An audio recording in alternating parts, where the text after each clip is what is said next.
Hello welcome back എല്ലാവർക്കും it's PSൻ്റെ മറ്റൊരു അധ്യായത്തിലേക്ക് സുസ്വാഗതം. അപ്പോൾ ഞാൻ ഓൾറെഡി മിനിഞ്ഞാന്ന് ഞാൻ ഒരു വീഡിയോ ഇട്ടിട്ടുണ്ടായിരുന്നു അല്ലേ, ഡെമോൺസ്ട്രേറ്ററിൻ്റെ കൺഫർമേഷൻ 22-ാം തീയതി മുതൽ കൊടുക്കണമെന്ന് പറഞ്ഞിട്ട്. അപ്പോൾ അതിൻ്റെ ഡീറ്റെയിൽഡ് ആയിട്ടുള്ള കാര്യങ്ങളൊക്കെ ഇപ്പോൾ വന്നിട്ടുണ്ട്.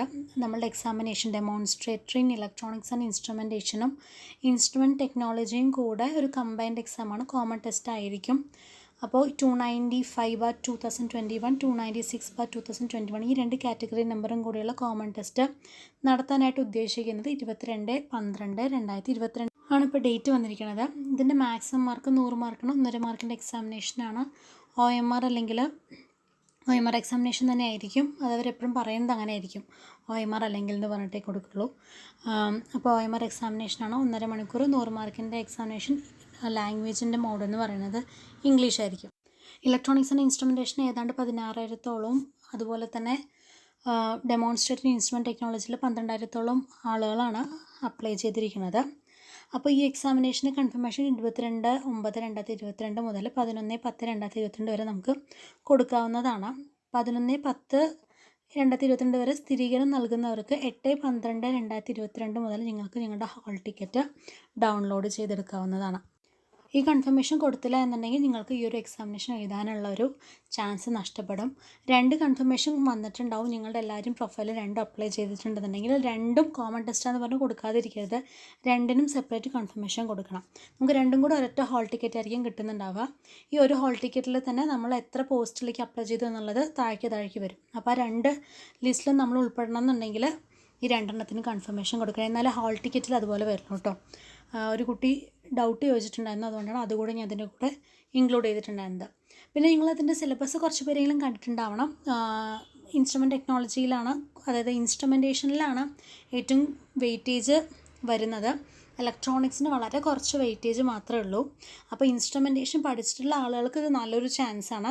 ഇപ്പോൾ പഠിച്ചു തുടങ്ങിയാലും നിങ്ങൾക്ക് എക്സാമിനേഷൻ നല്ല രീതിയിൽ എഴുതാനായിട്ട് സാധിക്കും. കാരണം ഇനി കറക്റ്റ് 3 മാസമുണ്ട്. 22/12/2022 നിങ്ങൾക്ക് എക്സാമിനേഷൻ. ഇന്ന് 22 തീയതി. കറക്റ്റ് 3 മാസം നിങ്ങളുടെ കയ്യിൽ കിടക്കുന്നുണ്ട്. അപ്പോൾ ഇൻസ്ട്രുമെൻറ്റേഷൻകാർക്ക് ഈ കിട്ടുന്ന സമയം അവർ, കാരണം ഇതൊക്കെ ഓൾറെഡി അവർ പഠിച്ചിട്ടുള്ള കാര്യമായിരിക്കും, ജസ്റ്റ് ഒന്ന് ബ്രഷപ്പ് ചെയ്താൽ മതി. പിന്നെ ഇലക്ട്രോണിക്സ് ആൻഡ് ഇൻസ്ട്രുമെൻറ്റേഷൻ്റെ ലെക്ചറിൻ്റെ എക്സാമിനേഷൻ മുമ്പ് നടന്നിട്ടുണ്ടായിരുന്നു. ആ ക്വസ്റ്റ്യൻ പേപ്പർ ഒന്ന് നോക്കുക.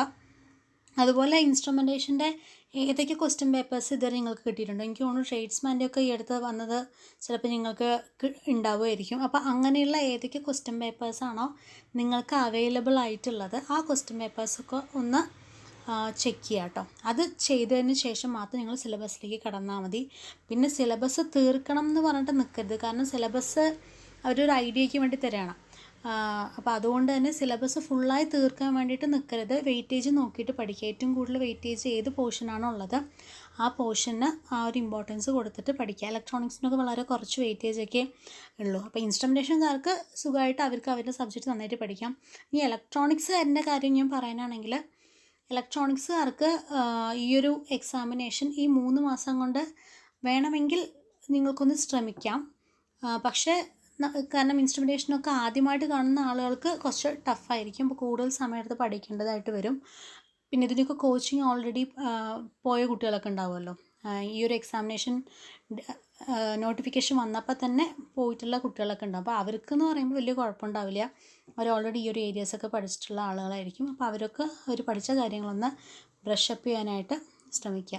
ഒരു 20 വാക്കൻസിയൊക്കെ രണ്ടും കൂടെ ആയിട്ട്, ഈ 2 പോസ്റ്റിലേക്കും കൂടെ ആയിട്ട് ഏതാണ്ട് ഒരു 20 വാക്കൻസി അത്രയ്ക്ക് വരാനുള്ളൊരു സാധ്യത കാണുന്നുള്ളൂ. ഡെമോൺസ്ട്രേറ്റർ പോസ്റ്റ് അല്ലേ.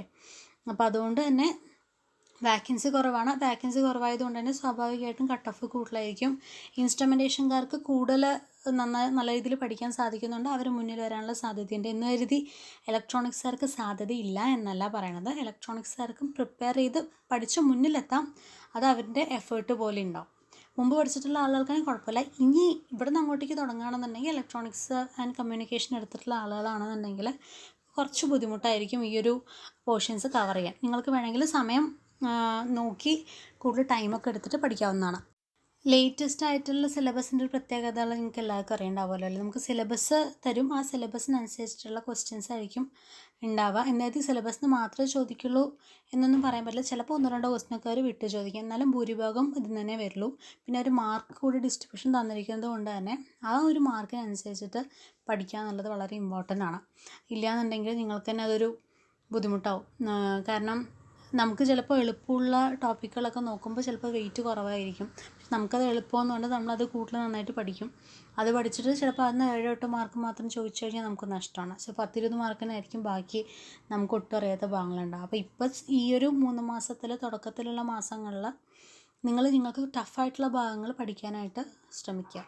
പിന്നെ ഈ ഒരു സിലബസിലേക്ക് ആഴ്ന്നിറങ്ങണം എന്നുണ്ടെങ്കിൽ സബ്ജക്റ്റ് നോളേജ് ഉള്ള ആളുകൾ, അതായത് ഞാൻ ഉദ്ദേശിക്കുന്ന ഇൻസ്ട്രുമെൻറ്റേഷൻകാരനാണ്.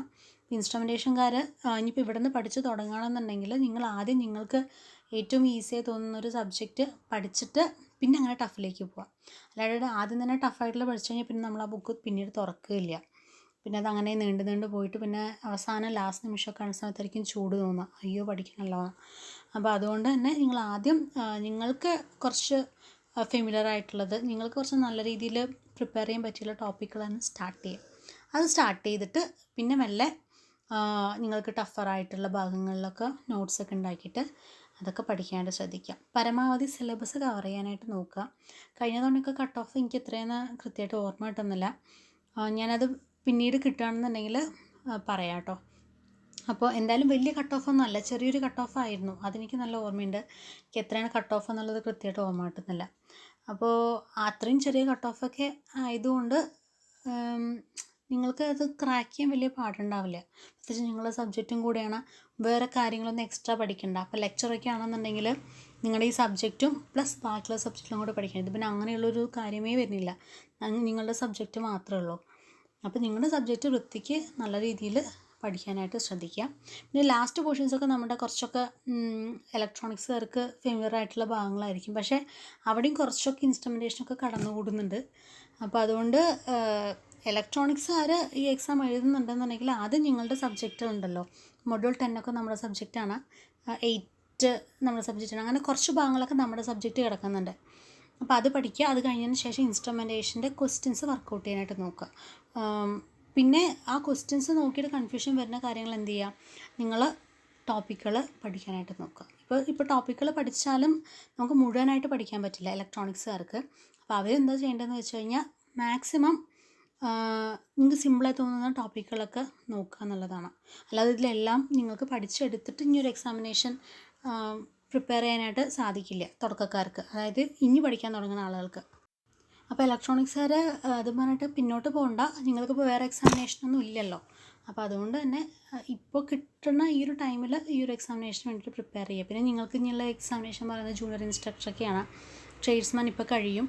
അപ്പോൾ എന്തായാലും ഇപ്പോൾ വേറെ എക്സാമുകളൊന്നും തൽക്കാലം ഇല്ലാത്ത സ്ഥിതിക്ക് ഈ ഒരു ഇൻസ്ട്രുമെൻറ്റേഷൻ കുറച്ചൊക്കെ നോക്കണോണ്ട് കുഴപ്പമൊന്നുമില്ല. അപ്പോൾ ആ ഒരു ടൈമൊക്കെ അതിന് വേണ്ടിയിട്ട് സ്പെൻഡ് ചെയ്യാം. ഓക്കെ, അപ്പോൾ എന്തായാലും വീഡിയോ ഉപകാരപ്പെട്ടു എന്ന് വിചാരിക്കുന്നു. വീഡിയോ യൂസ്ഫുള്ളായി തോന്നുകയാണെന്നുണ്ടെങ്കിൽ ലൈക്ക് ചെയ്യാനും ഷെയർ ചെയ്യാനും സബ്സ്ക്രൈബ് ചെയ്യാനും മറക്കരുത്. വേറൊരു കാര്യം കൂടെ ഒന്ന് ഓർമ്മിപ്പിക്കട്ടെ, നമ്മൾ ട്രേഡ്സ്മാൻ ഇനിയിപ്പോൾ വളരെ ഒരു മാസമൊക്കെ നമുക്കിനി മുന്നിലുള്ളൂ. അപ്പോൾ എന്തായാലും എക്സാമിനേഷൻ ഒരു മാസത്തിനുണ്ടാവും. പ്രീവിയസ് ഇയർ ക്വസ്റ്റ്യൻസ് കുറച്ചൊക്കെ ഇപ്പോൾ ചോദിച്ച് കാണുന്നുണ്ട്, നിറയൊന്നും ചോദിക്കുന്നില്ല, എന്നാലും കുറച്ച് പ്രീവിയസ് ക്വസ്റ്റ്യൻസൊക്കെ ചോദിക്കുന്നുണ്ട്. അപ്പോൾ നിങ്ങൾക്കത് ഇൻട്രസ്റ്റ് ഉണ്ടെന്നുണ്ടെങ്കിൽ താഴെ ഒന്ന് കമൻറ്റ് ചെയ്യുക. പിന്നെ നമ്മൾ അങ്ങനത്തെ വീഡിയോസ് ഇടുന്ന സമയത്ത് പരമാവധി ഷെയർ ചെയ്തിട്ടൊക്കെ ഒന്ന് സപ്പോർട്ട് ചെയ്യുക. അധികം ആരും കാണുന്നില്ല, അതുകൊണ്ടാണ് പിന്നെ ആ ഒരു വീഡിയോസേ അങ്ങനെ അധികം ഇടാത്തത്. അതായത് നമ്മുടെ വീഡിയോസിന് ആവശ്യക്കാരുണ്ടെന്ന് തോന്നുമ്പോഴല്ലേ നമുക്ക് അങ്ങനത്തെ വീഡിയോസ് പിന്നെയും ചെയ്യാനായിട്ട് തോന്നുക. ഇതിപ്പോൾ നമ്മൾ അങ്ങനെ ഒരു വീഡിയോ ഇട്ട് കഴിഞ്ഞാൽ ഒരു 100 ആൾ പോലും മര്യാദയ്ക്ക് കാണില്ല. ഇതിപ്പോൾ ഒരു 10 ദിവസമൊക്കെ എടുത്തിട്ടായിരിക്കും 200 ആൾക്കാരുടെ അടുത്തേക്ക് ആ ഒരു വീഡിയോ എത്തുന്നുണ്ടാവുക. അപ്പോൾ അതുകൊണ്ട് നിങ്ങളൊക്കെ കുറച്ചൊന്ന് ഷെയർ ചെയ്ത് സപ്പോർട്ട് ചെയ്ത് കഴിഞ്ഞാൽ കുറച്ചുകൂടെ ഫാസ്റ്റായിട്ട് പലരിലേക്കും എത്തും. അപ്പോൾ അതൊന്ന് എനിക്ക് പറയണമെന്നുണ്ടായിരുന്നു.